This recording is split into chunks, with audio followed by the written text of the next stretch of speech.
Islamic audio story চ্যানেলে আমি সায়েদা আক্তার এখন আপনাদেরকে পড়ে শোনাব বিনয়ী আবু বকর রাদিয়াল্লাহু তাআলা আনহু। হযরত আবু বকর রাদিয়াল্লাহু তাআলা আনহু ছিলেন অতিশয় বিনয়ী।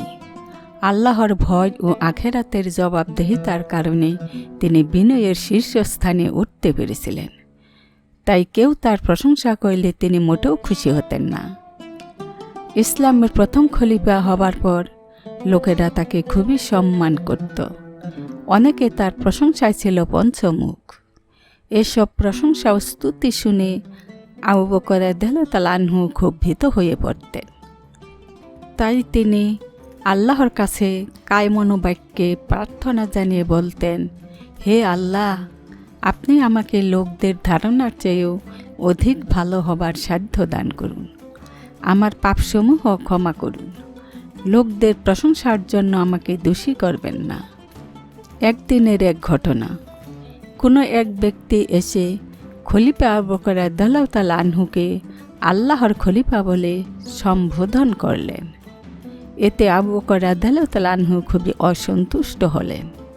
আবু বকর রাদিয়াল্লাহু তাআলা আনহু লোকটিকে অনুনয়ের সাথে বললেন, ভাই, দয়া করে আমাকে আল্লাহর খলিফা বলবেন না।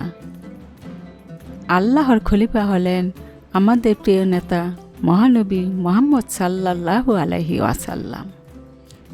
আমি কোনোদিন খলিফা তা হতে পারবো না। আপনারা বরং আমাকে রাসূল সাল্লাল্লাহু আলাইহি সাল্লামের খলিফা বলতে পারেন। আমি রাসূলেরই প্রতিনিধি। কি মহান বিনয়ী ছিলেন হযরত আবু বকর রাদিয়াল্লাহু তাআলা আনহু। আশা করি আল্লাহর অশেষ রহমত ও মেহেরবানিতে আপনারা সকলেই ভালো আছেন, ভালো থাকেন, এই কামনাই রইল। আর সেই সাথে আপনাদেরকে বলছি, প্রতিদিন নতুন নতুন ইসলামিক ভিডিও পেতে এবং ইসলামিক জ্ঞানের চির নতুনত্বকে উপলব্ধি করতে অবশ্যই সাবস্ক্রাইব করবেন। আসসালামু আলাইকুম।